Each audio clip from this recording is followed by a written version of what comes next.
Bienvenue à tous pour cette nouvelle exploration approfondie. Je suis vraiment ravie de vous retrouver. Salut, ravi d'être là moi aussi. Aujourd'hui, notre plongée au cœur des sources s'attaque à un texte fascinant, mais aussi réputé, disons, particulièrement complexe. Ouais, on peut le dire. Il s'agit des parties 1 et 2 de L'Éthique de Baruch Spinoza. Un gros morceau, quoi. Exactement. Et l'objectif de notre analyse aujourd'hui, ce n'est absolument pas de proposer un cours magistral pesant, Non, surtout pas. ni de noyer quiconque nous écoute sous un jargon philosophique impénétrable. La mission, en fait, c'est d'extraire les pépites d'or d'un des textes les plus denses, Et les plus révolutionnaires du XVIIe siècle, il faut bien le rappeler. absolument révolutionnaires et controversés. L'idée est vraiment d'offrir à notre audience une compréhension claire, lumineuse, de cette pensée magistrale. Qui résonne encore étonnamment avec notre monde moderne, d'ailleurs. Tout à fait. C'est un défi passionnant. L'éthique est effectivement un texte qui intimide souvent au premier abord. Bah oui, vu la forme. Oui, la forme est spéciale, mais ses implications sont d'une clarté redoutable, une fois qu'on parvient à en saisir la mécanique interne. Et pour bien comprendre l'ampleur de ce qu'on va aborder, il est vraiment crucial de poser le contexte historique. C'est indispensable, oui. On est au XVIIe siècle. Voilà, une époque marquée par une très forte hégémonie religieuse en Europe. Les dogmes règnent en maître. Exactement. Avec en toile de fond l'ombre encore très présente de l'Inquisition. Et Spinoza, lui, c'est un philosophe juif vivant à Amsterdam. Et ces idées n'ont pas vraiment fait l'unanimité. C'est le moins qu'on puisse dire. Ces idées étaient perçues comme tellement radicales, tellement dangereuses pour l'ordre établi, qu'il a été violemment excommunié. Par sa propre communauté, en plus. Pour ses 156, oui. Il n'a d'ailleurs publié qu'un seul texte sous son vrai nom de son vivant. Donc, l'éthique, l'œuvre monumentale qu'on explore aujourd'hui. Elle circulait sous le manteau, littéralement. Elle n'a été publiée qu'à titre posthume en 1677 par ses amis. D'accord, décortiquons cela. Pour comprendre pourquoi de simples idées philosophiques étaient jugées si dangereuses et pourquoi elles ont valu à Spinoza cette réputation de paria, il faut regarder le problème conceptuel central de son époque. Le fameux problème. À ce moment-là, la pensée qui domine absolument tout le paysage intellectuel, c'est le dualisme. En effet, le décor intellectuel était saturé par cette idée de dualisme, théorisée et popularisée massivement par René Descartes. Descartes, oui, l'incontournable. Selon cette vision classique, qui s'accordait d'ailleurs très bien avec la théologie traditionnelle, l'univers, créé par Dieu, était composé de deux substances fondamentalement distinctes et séparées. L'esprit et le corps. C'est ça. L'esprit ou l'âme d'un côté, et le corps, la matière physique, de l'autre. Donc l'esprit pense mais n'occupe aucun espace. Et le corps occupe de l'espace mais ne pense pas. Et le problème majeur avec cette vision, c'est ce que les philosophes appellent le problème de l'interaction causale. Et c'est là que ça coince de manière spectaculaire. Totalement. Si l'esprit est une substance unique dont l'essence est purement de pensée, sans aucune dimension physique, et que le corps est une substance totalement différente qui n'est qu'une machine biologique occupant de l'espace, Par quel miracle ces deux choses peuvent-elles communiquer? exactement, comment une âme totalement immatérielle et invisible parvient-elle à donner l'ordre à un pied physique de se lever? Ou, comme le mentionne notre texte source, comment l'esprit peut-il ordonner à des yeux matériels de défiler sur une page pour lire les mots imprimés dans un livre concret? C'est insoluble comme problème. C'était un obstacle conceptuel qui semblait insurmontable à l'époque. Descartes lui-même a proposé des solutions assez bancales. La fameuse glande pinéale. Oui, il imaginait que l'interaction se faisait dans une petite glande du cerveau, ce qui, au final, ne résolvait pas du tout le problème logique. Ça déplace juste le problème. Des penseurs comme Leibniz ou Berkeley ont plus tard presque fini par nier l'existence du monde physique pour régler la question. Tandis que d'autres, comme Hobbes, ont presque nié l'esprit pour s'en tenir à une vision purement matérielle. Mais la solution de Spinoza a été radicalement différente. Il n'a pas sacrifié l'un au profit de l'autre. Il a tout simplement détruit l'idée même de leur séparation. Et c'est la naissance du fameux monisme de Spinoza. Contrairement à ses prédécesseurs, il affirme avec force qu'il n'y a pas de substance, ni trois, ni une multitude. Il n'y en a qu'une seule. Absolument infinie, qu'il appelle Dieu ou la nature. Le fameux Deus sive natura en latin. C'est ça. Pour lui, l'esprit et le corps ne sont pas deux entités séparées qui tenteraient désespérément de communiquer par des moyens mystérieux. Ils sont littéralement la même chose, mais exprimés de deux manières différentes. Ce qui est fascinant ici, c'est l'analogie qu'il utilise pour illustrer cette fusion vertigineuse. Je crois qu'il parle d'un cercle, non? Oui, le texte mentionne l'exemple très simple d'un cercle. Prenons un cercle physique qui existe dans la nature, avec son étendue spatiale, sa taille, ses contours matériels. D'accord, je visualise. Prenons ensuite l'idée de ce cercle, le concept mental de cette forme géométrique dans l'esprit. Pour Spinoza, la forme physique étendue et la pensée de cette forme ne sont pas deux choses distinctes qui interagissent ou se copient. Elles sont identiques. C'est une seule et même chose de la réalité, vue sous deux angles, ou ce qu'il appelle deux attributs différents.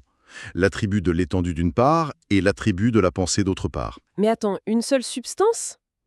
C'est quand même profondément contre-intuitif pour notre expérience quotidienne. Je sais, ça surprend toujours. Quand on se cogne violemment l'orteil contre un meuble, la douleur physique intense et la pensée consciente de cette douleur semblent être deux événements qui s'enchaînent. Le corps subit, puis l'esprit réalise.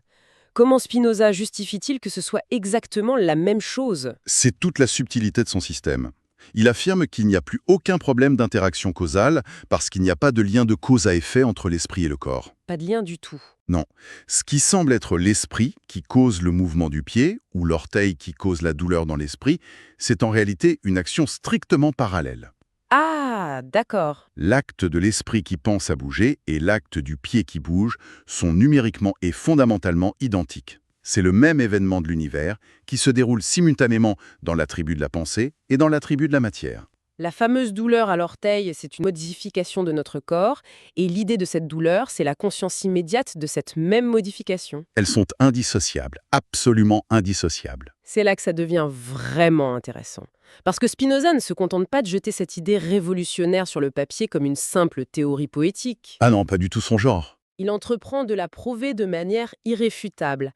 Et pour cela, l'architecture même de l'éthique est une bizarrerie brillante. C'est le mot. Quand on ouvre ce livre, on ne lit pas un essai philosophique classique avec de longs paragraphes de réflexion, on lit ce qui ressemble à s'y méprendre à un manuel de géométrie pure et dure. Tout à fait. L'œuvre est structurée de manière quasi mathématique. On y trouve des définitions de départ, des axiomes que l'on doit admettre comme évidents. Des propositions, des preuves rigoureuses et des corollaires. Exactement. Et pourquoi ce choix de format si austère? Parce que pour Spinoza, tout dans l'univers, absolument tout, suit une nécessité logique et inébranlable. Comme les mathématiques? Voilà. De la même manière qu'il découle logiquement de la définition d'un triangle que la somme de ses angles équivaut à deux angles droits, tout ce qui se produit dans la nature, y compris les actions humaines, découle nécessairement de la nature de Dieu. C'est-à-dire de la substance infinie. C'est ça. Il n'y a donc aucune place pour le hasard, la chance ou même le libre choix divin tel qu'on l'imagine souvent. Aucune. Le texte l'affirme sans détour. Rien dans l'univers n'est contingent. Tout est conditionné pour exister et fonctionner d'une manière précise. Ce qui l'amène, dans l'annexe de la partie 1, à s'en prendre d'une manière incroyablement féroce à l'anthropomorphisme. Oui, cette manie très humaine de prêter des intentions, des buts ou des désirs à la nature. Il dissèque cette tendance à chercher des causes finales partout, n'est-ce pas? Oui, il s'y attaque frontalement. Spinoza constate que les humains agissent au quotidien dans un but précis, généralement pour obtenir quelque chose qui leur est utile. Par conséquent, devant la complexité du monde, il suppose naturellement que la nature entière agit de la même manière. Ils projettent leur propre fonctionnement. Exactement. Les gens se disent « les yeux sont faits dans le but de voir, les dents ont été conçues dans le but de mâcher, le soleil a été placé là pour nous éclairer et réchauffer nos cultures ». Ils ont conclu que l'univers a été aménagé spécifiquement pour le confort et l'usage humain. Par un grand dirigeant invisible doué d'une volonté très similaire à la nôtre. Mais cette logique réconfortante s'effondre complètement face aux catastrophes et à la souffrance. Inévitablement. Que dire des tempêtes destructrices, des tremblements de terre qui rasent des villes ou des maladies mille? La réponse classique de l'époque, et qui perdure encore parfois, c'est de dire que c'est la colère divine. La nature nous punit parce que quelqu'un a mal prié ou commis une faute morale. Et Spinoza démolit méthodiquement cette vision des choses. Il démontre que croire que la nature a un but intentionnel, c'est inverser totalement la cause et l'effet. Il y a une citation incroyablement marquante et sarcastique dans le texte à ce sujet, non? Oui, très marquante. Il explique qu'en cherchant désespérément à prouver que la nature ne fait rien en vain, c'est-à-dire rien qui soit inutile à l'être humain, ces penseurs ont seulement réussi à démontrer que, je cite, « la nature, les dieux et les hommes sont tous fous ensemble ». C'est cinglant. C'est très drôle et très dur à la fois. Pour lui, prêter une volonté humaine à la nature est une absurdité logique.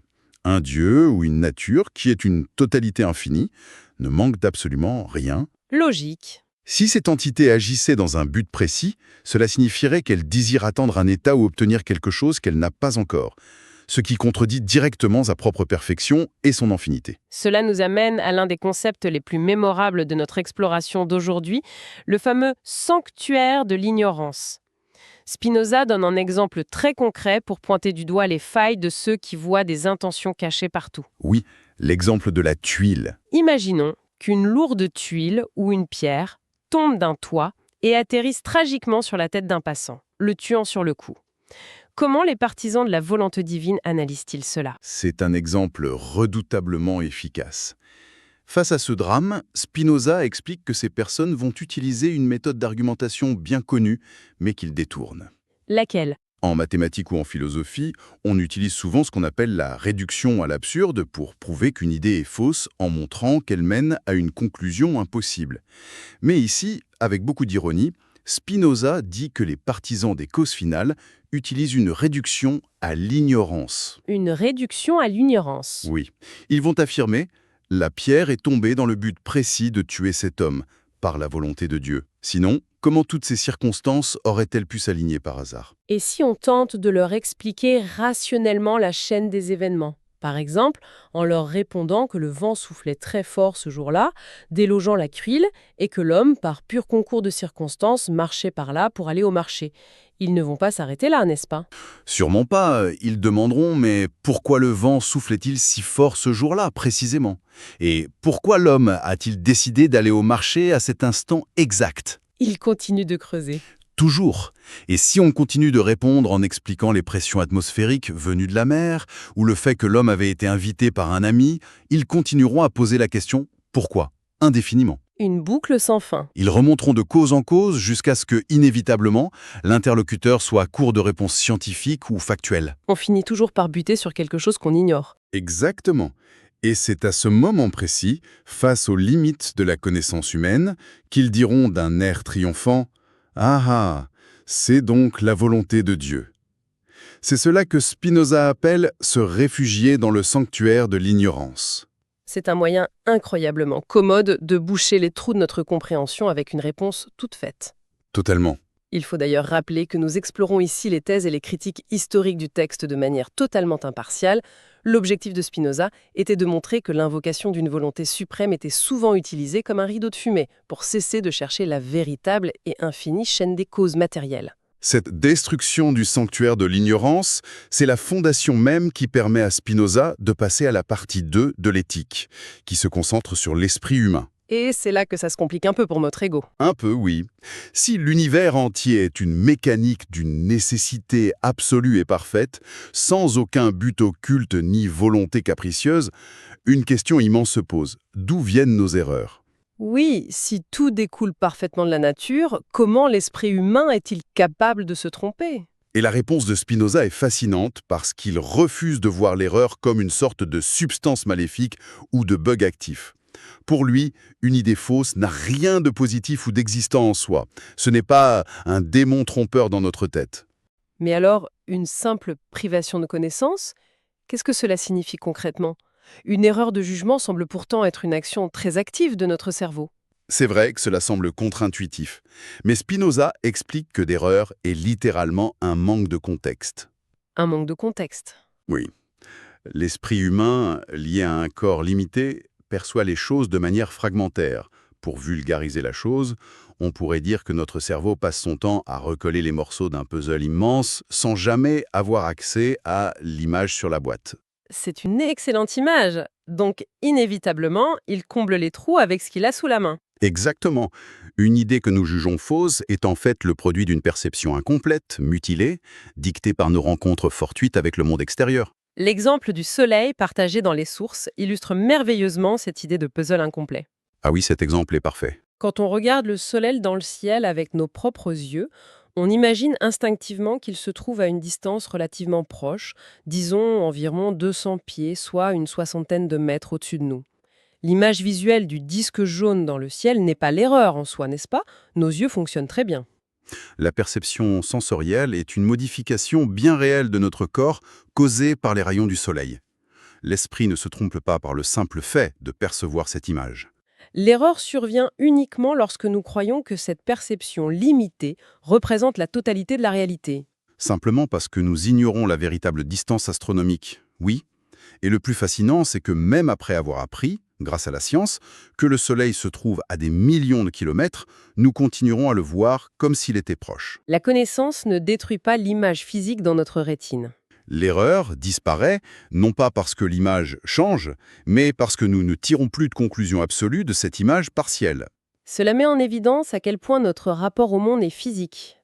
Notre pensée consciente semble si détachée, si abstraite, mais elle fonctionne en réalité énormément par habitude corporelle.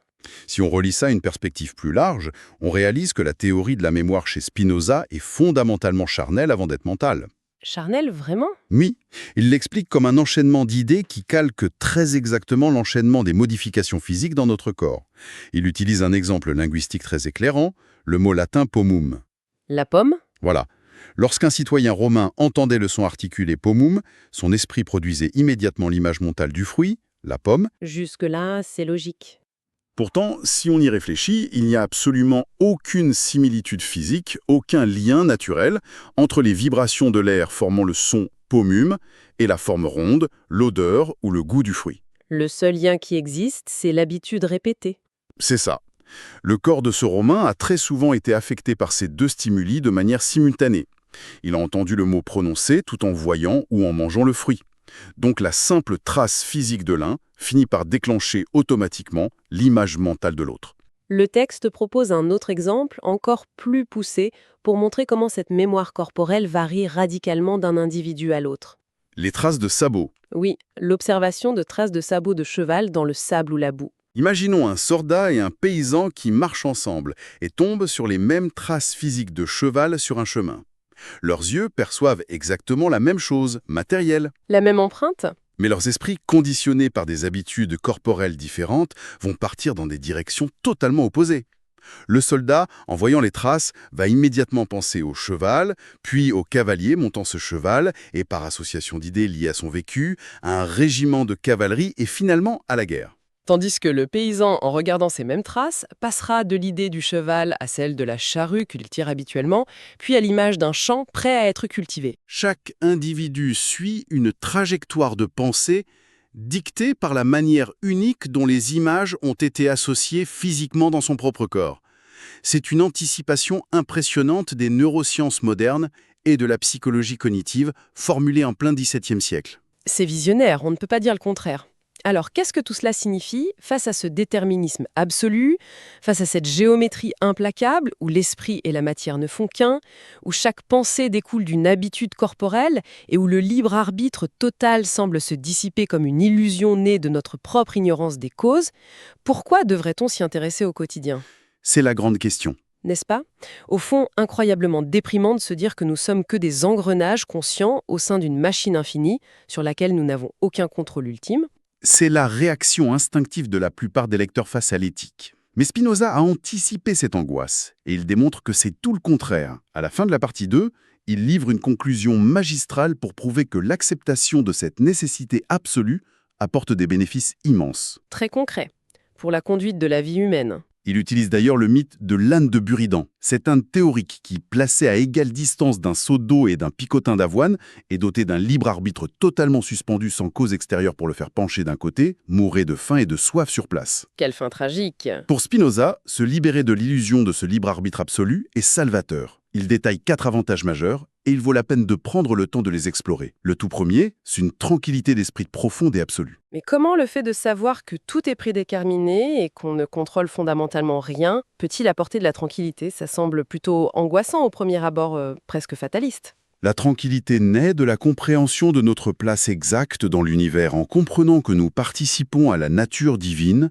que nos actions font partie d'un tout infini, nécessaire et parfait, notre esprit s'apaise. Il faut se rappeler du contexte de l'époque aussi. Exactement. Au XVIIe siècle, l'angoisse religieuse était terrible. Les gens vivaient dans la peur constante du jugement dernier, espérant une récompense au paradis et craignant les flammes de l'enfer. Et Spinoza balaise cette terreur. Il enseigne que la vertu et la connaissance de la nature ne sont pas des corvées pesantes pour lesquelles on attend d'être payé dans un hypothétique au-delà. La compréhension rationnelle du monde est sa propre récompense. C'est cela, hein, la véritable béatitude. Plus d'attentes anxieuses, plus de peur du jugement divin. C'est une immense libération. D'accord, cela apaise certainement nos angoisses métaphysiques, existentielles. Et pour le deuxième grand bénéfice mis en avant par l'auteur, cela concerne notre rapport quotidien aux aléas de la vie, ce qu'on appelle la fortune ou la chance. La philosophie de Spinoza nous enseigne ce qu'il nomme l'équanimité face à tout ce qui ne dépend pas de nous. L'équanimité. C'est un mot magnifique de la langue française, mais pour clarifier pour notre audience, on pourrait définir cela simplement comme une profonde égalité d'humeur. Une constance et une sérénité inébranlables face aux imprévus et au stress, oui. Concrètement, cela signifie accepter les coups durs comme les grands succès avec un esprit égal, serein. Si l'on perd soudainement son emploi, ou que l'on subit une injustice, ou à l'inverse, si l'on gagne une somme inespérée, le spinoziste rationnel ne sombre ni dans le désespoir total, ni dans l'euphorie arrogante. Et pourquoi ça? Parce que la richesse, la maladie, la victoire ou la perte surviennent par la même nécessité mathématique inéluctable que le fait qu'un triangle possède 3 angles. Il est absurde de hurler de rage contre une pluie torrentielle, tout comme il est irrationnel de se vanter d'un coup de chance. Les événements de la vie ne sont ni pour ni contre nous. Ils sont, tout simplement, le résultat de chaînes causales infinies. C'est exactement ça. Cela transforme complètement notre résilience face aux échecs, ce qui nous amène naturellement au troisième bénéfice, qui s'applique à nos relations aux autres, l'harmonie sociale. C'est peut-être l'un des points les plus puissants. Mais là, une question légitime se pose. Si tout est mathématiquement déterminé, comment peut-on justifier la construction d'une société harmonieuse? Est-ce que cette philosophie ne fournit pas une excuse parfaite pour tolérer les pires comportements, sous prétexte qu'ils étaient inévitables? C'est l'objection la plus fréquente, mais Spinoza la contourne brillamment. Selon lui, c'est précisément cette vision déterministe qui permet la véritable paix sociale. Cette doctrine nous apprend littéralement à ne détester personne. À ne mépriser, moquer ou envier personne? Plus de colère vengeresse, plus de jalousie toxique. Si quelqu'un nous blesse ou agit de manière malveillante, la première réaction n'est plus la haine, car on comprend que son action est le maillon d'une chaîne infinie de causes antérieures, dont il est lui-même prisonnier. Son éducation, la constitution de son corps? Ses traumatismes passés, les pressions de son environnement. Attention, cela ne signifie pas qu'on excuse le crime ou qu'on laisse la violence proliférer. Bien sûr, la société a le devoir rationnel de se protéger. Mais cela remplace le désir de vengeance aveugle par la compréhension rationnelle. Au lieu de maudire le criminel, on cherche à comprendre les causes de son comportement pour pouvoir les corriger efficacement. On devient utile à son prochain, non pas par une pitié émotive ou superstitieuse, mais par une réelle clairvoyance rationnelle et pragmatique. Au lieu de vouloir punir par pure vengeance morale, on répare la mécanique. Exactement. C'est d'une puissance incroyable. Et enfin, le quatrième et dernier grand bénéfice étend cette même logique à l'échelle d'un pays tout entier. La création d'une société politiquement libre. Spinoza était profondément préoccupé par la politique. Il affirme que sa métaphysique confère un avantage immense à la gestion de la chose publique, à la République. Elle pose les bases de la manière dont les citoyens devraient idéalement être gouvernés. Un vaste programme. Pour lui, le but d'un bon gouvernement, d'un État sain, n'est surtout pas de diriger la population par la peur, la contrainte, ou de traiter les citoyens comme des esclaves obéissants uniquement par crainte d'un châtiment, qu'il soit terrestre ou divin. Quel est le but alors? Le véritable but du politique, c'est d'amener les individus à agir librement en suivant les préceptes de la raison. Un État rationnel crée les conditions pour que les citoyens comprennent d'eux-mêmes ce qui est le mieux pour le collectif et agissent en pleine conscience de cette nécessité commune. C'est la fondation d'une société basée sur l'éducation rationnelle et la coopération mutuelle, plutôt que sur la terreur, la coercition et la superstition. C'est un programme politique d'une modernité sidérante qui découle directement d'une métaphysique hyper abstraite où la matière et l'esprit ne font qu'un. La cohérence de ce système est tout bonnement vertigineuse, et cela soulève une question importante. Une réflexion abyssale qui émerge naturellement de cette vision strictement déterministe du comportement humain. Je vous écoute. Si, comme le démontre Spinoza de façon si implacable, chaque désir, chaque action, et ce que nous appelons fièrement chaque choix humain, n'est au fond que l'aboutissement inévitable d'une chaîne de causes antérieures sur lesquelles nous n'exerçons aucun contrôle ultime, comment justifier moralement nos systèmes de justice pénale modernes? C'est une excellente question. Notre droit repose entièrement sur le concept de la responsabilité individuelle et de la faute morale. Si le libre arbitre n'est, comme le suggère l'éthique, qu'une illusion flattant notre ego, n'est de l'ignorance des causes réelles qui nous poussent à agir, punissons-nous actuellement des criminels pour des actes qu'ils ne pouvaient mathématiquement pas éviter de commettre? Est-ce de la justice au sens pur du terme, ou s'agit-il simplement d'une gestion pragmatique des éléments dangereux de la société, habillée du vernis illusoire de la liberté absolue? Voilà une réflexion à méditer face aux jugements personnels et sociaux que nous portons au quotidien. C'est une perspective qui ébranle nos certitudes et renverse complètement notre vision traditionnelle du monde, de la culpabilité et de la responsabilité humaine. Une conclusion parfaite pour clôturer l'analyse détaillée de l'une des architectures de pensée les plus audacieuses de toute l'histoire de la philosophie. Merci infiniment pour ces éclairages précieux et cette synthèse limpide d'une œuvre aussi monumentale et exigeante. Et à tous les esprits curieux qui nous ont accompagnés jusqu'ici, nous donnons rendez-vous très bientôt pour une prochaine plongée au cœur de nouvelles sources fascinantes. Gardons l'esprit grand ouvert.